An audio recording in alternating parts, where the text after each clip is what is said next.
VK Mishra present. हमारे channel पे बने रहने के लिए हमारे चैनल को लाल बटन दबा करके सब्सक्राइब करें और साथ में बेल आइकन घंटी दबाएं।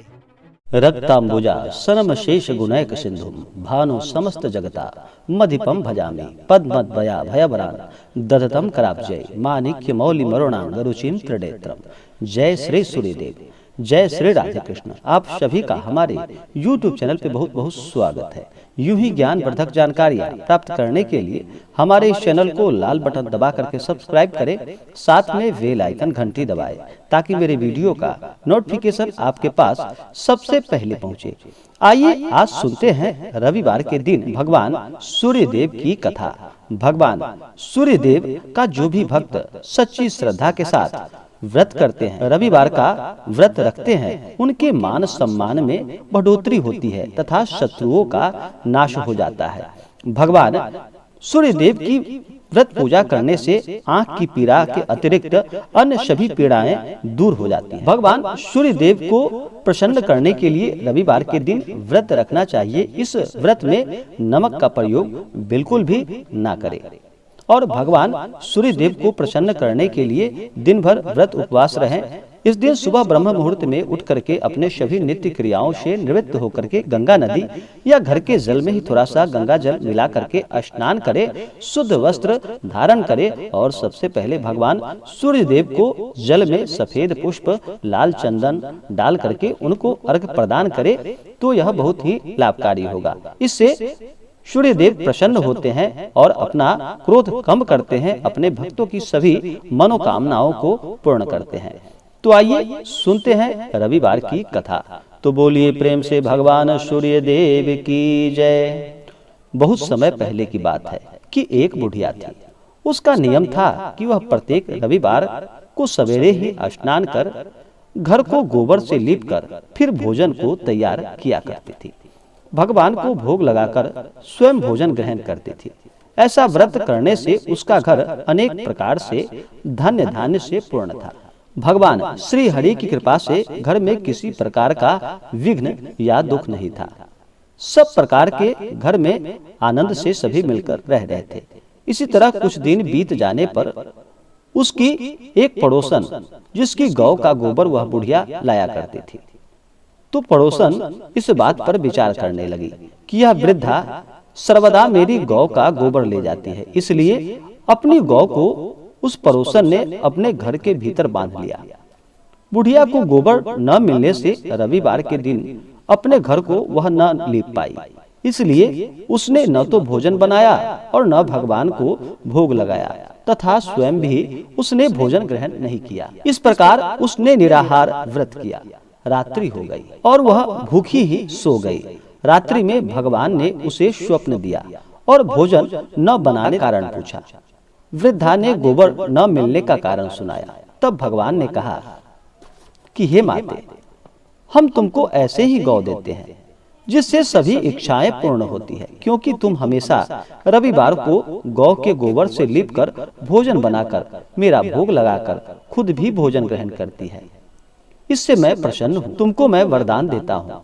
निर्धन को धन और बांझ स्त्रियों को पुत्र देकर दुखों को दूर करता हूँ तथा अंत समय में मोक्ष प्रदान करता हूँ।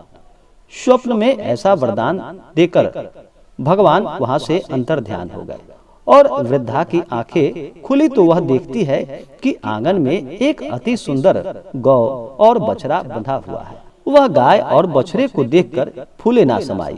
वह बहुत प्रसन्न हो गई। उसको घर में बांध दिया और वहीं खाने को चारा डाल दिया।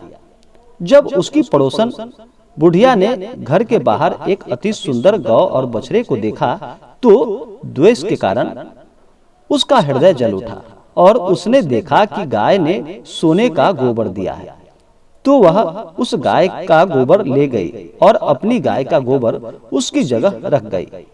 वह नीति प्रतिदिन ऐसा ही करती रहती थी और सीधी साधी बुढ़िया को इसकी कोई खबर न होने देती थी। तब सर्वव्यापी भगवान ने सोचा कि चालाक पड़ोसन के कर्म से बुढ़िया ठगी जा रही है, तो ईश्वर ने संध्या के समय अपनी माया से बड़े जोर की आंधी चला दी।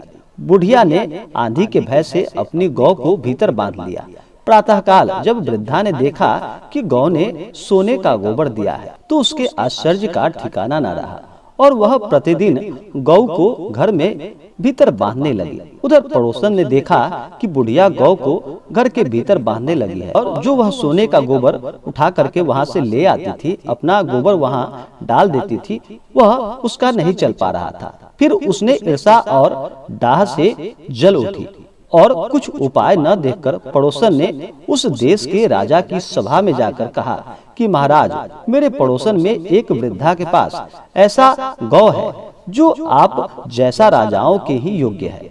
वह नित्य सोने का गोबर देती है। आप उस सोने का लाभ उठा करके अपने प्रजा का पालन कर सकते हैं। वहां से उसका गाय आप ले लें। वह वृद्धा इतने सोने का क्या करेगी? राजा ने यह बात सुनकर अपने दूतों को वृद्धा के घर गौ लेने की आज्ञा से उसको भेज दिया। वृद्धा प्रातः ईश्वर का भोग लगाकर भोजन ग्रहण करने जा रही थी कि राजा के कर्मचारी गौ खोलकर वहां से ले गए। वृद्धा काफी रोई, चिल्लाई, किंतु कर्मचारियों ने उसकी एक ना सुनी। उस दिन वृद्धा गौ के वियोग में भोजन न खा सकी और रात भर रो रो कर ईश्वर से गौ को पुनः पाने के लिए प्रार्थना करने लगी। उधर राजा गौ को देखकर बहुत प्रसन्न हुआ, लेकिन सुबह जैसे ही उठा सारा महल गोबर से भरा दिखाई देने लगा। राजा ने यह जब देखा तो वह घबरा उठा। भगवान ने रात्रि में राजा को स्वप्न में कहा, हे राजा, गाय उस वृद्धा को लौटाने में ही तेरा भला है, नहीं तो तेरा सर्वनाश हो जाएगा। उसके बाद रविवार के व्रत से प्रसन्न होकर मैंने उसे गाय दी थी। प्रातः होते ही राजा ने वृद्धा को बुलाकर बहुत से धन के साथ सम्मान सहित गौ और बछड़ा उसे लौटा दिया। उसकी पड़ोसन को बुलाकर उचित दंड दिया। इतना करने के बाद ही राजा के महल से सभी गाय के गोबर दूर हुए। उस दिन से राजा ने अपने नगरवासियों को आदेश दिया कि राज्य की सुरक्षा के लिए और धन्य धान्य से परिपूर्ण रखने के लिए अपनी समस्त मनोकामनाओं की पूर्ति के लिए रविवार का व्रत सभी करें। व्रत करने से नगर के लोग सुखी जीवन व्यतीत करने लगे। कोई भी बीमारी तथा प्राकृतिक का प्रकोप उस नगर पर नहीं होता था। सारी प्रजा सुख से रहने लगी और भगवान सूर्य देव का व्रत पूजन करने लगे। तो बोलिए प्रेम से भगवान सूर्य देव की जय। तो आशा करता हूँ कि यह जानकारी आपको अच्छा लगा हो। ऐसे ही ज्ञानवर्धक जानकारियाँ प्राप्त करने के लिए हमारे इस चैनल को लाल बटन दबा करके सब्सक्राइब करें, साथ में बेल आइकन घंटी दबाएं ताकि मेरे वीडियो का नोटिफिकेशन आपके पास सबसे पहले पहुंचे। वीडियो को लाइक और अपने मित्रों तथा दोस्तों के साथ शेयर करें। सुखी रहें और स्वस्थ रहें। जय श्री राधे कृष्ण। धन्यवाद।